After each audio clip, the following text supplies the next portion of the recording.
একটি শিশুর ওজন 1 বছরের মধ্যে অনেকটাই বেড়ে যায়, কিন্তু এই বৃদ্ধি কোনোরকমভাবে বাধাগ্রস্ত হলে মা বাবা চিন্তায় পড়েন, কারণ এই সময় বাচ্চারা তাদের অসুবিধাগুলো মা বাবাকে বলতে পারেন না।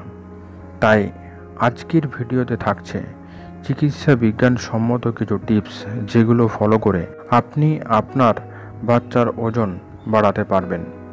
মূল আলোচনায় যাওয়ার আগে আপনাদের বলে রাখি, যারা এর আগে ভিডিওটি এখনও দেখেননি তারা অবশ্যই ভিডিওটি দেখে নেবেন, কারণ এই ভিডিওতে আপনারা জানবেন একটি বাচ্চা প্রতি মাসে কত করে ওজন বৃদ্ধি পাওয়াটা স্বাভাবিক এবং তার পরিমাণ এবং কি কি কারণের জন্য বাচ্চাদের ওজন বাড়ে না।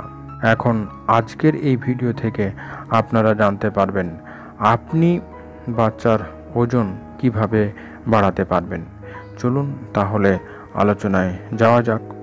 প্রথমেই জানুন, আপনার বাচ্চা যদি প্রিম্যাচিওর হয় তাহলে তার শারীরিক বিকাশ স্বাভাবিক রাখার জন্য সর্বপ্রথম দরকার উষ্ণতার ভারসাম্য। একটা প্রিম্যাচিওর বাচ্চা নিজের শরীরের উষ্ণতা ঠিকমতো নিয়ন্ত্রণ করতে পারে না, তাই এই সময় মা তার অনাবৃত বুকে শিশুকে উপর করে শুইয়ে রাখবেন এবং শিশুর পিঠের দিকটিতে নরম চাদর দিয়ে ঢেকে দেবেন।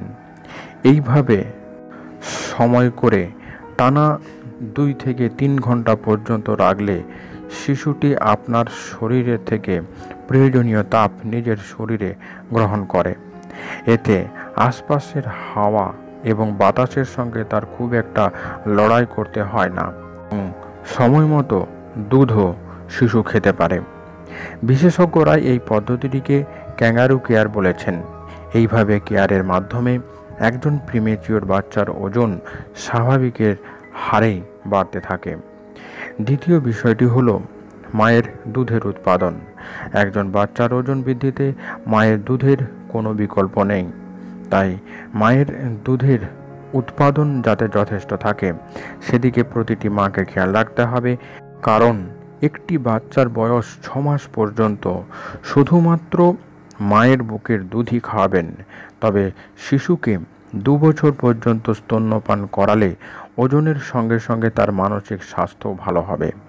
মায়ের দুধের উৎপাদন কমে গেলে চিকিৎসকের পরামর্শ নিন। মাকে অবশ্যই বেশি পরিমাণ সবুজ শাকসবজি খেতে হবে, কারণ এর ফলে মায়ের দুধের উৎপাদন অনেকখানি বৃদ্ধি পায়। তৃতীয় বিষয়টি হলো শিশুর খাওয়ানো নিয়ে। শিশুকে খাওয়াতে কোনো সমস্যা হলে সচেতন হন।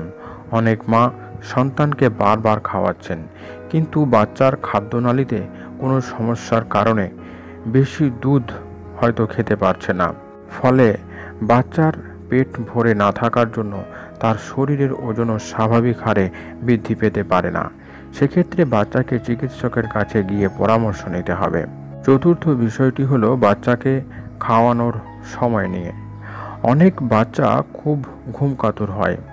বাচ্চা ঘুমোচ্ছে ভেবে অনেক মা বাবা ভাবেন বাচ্চাকে পরে খাওয়াবেন। এটা মোটেই করবেন না। মনে রাখবেন, একটা প্রথম 3 মাসের বাচ্চা দিনে 8 থেকে 11 বার দুধ খায়, তাই সময় করে মাকেই বাচ্চাকে খাওয়ানোর দায়িত্ব নিতে হবে। তা না হলে বাচ্চা পেট ভরে না থাকায় তার ওজন স্বাভাবিক হারে বৃদ্ধি পাবে না। পঞ্চম বিষয়টি হলো খাবার। 6 মাস পর্যন্ত শুধুমাত্র মায়ের দুধ খাওয়ানোর পর সামান্য করে নতুন খাবার দেওয়ার অভ্যাস করুন। যেমন সবজি সেদ্ধ জল, ফল সেদ্ধ করে তাকে চটকে নিয়ে অল্প করে তাকে খাওয়ান। এরপর চটকে নেওয়া ডাল, ভাত, সবজি তাকে খাওয়ানো অভ্যাস করুন। ধীরে ধীরে তার খাবারের তালিকায় প্রোটিন, ফাইবার সমৃদ্ধ খাবার রাখুন এবং বয়সের অনুপাতে খাবারের পরিমাণও বাড়াতে থাকুন। দেখবেন আপনার সন্তানের শরীরের ওজন ধীরে ধীরে বাড়তে থাকবে। আপনার বাচ্চা সুস্বাস্থ্যের অধিকারী হবে। আজকের এই ভিডিওটি এই পর্যন্তই। কেমন লাগলো আজকের এই ভিডিও অবশ্যই কমেন্ট বক্সে লিখে জানাতে ভুলবেন না। যারা এই চ্যানেলে নতুন তারা অবশ্যই চ্যানেলটিকে সাবস্ক্রাইব করে চ্যানেলের সঙ্গে থাকুন। সম্পূর্ণ ভিডিওটি দেখার জন্য আপনাদেরকে অসংখ্য ধন্যবাদ।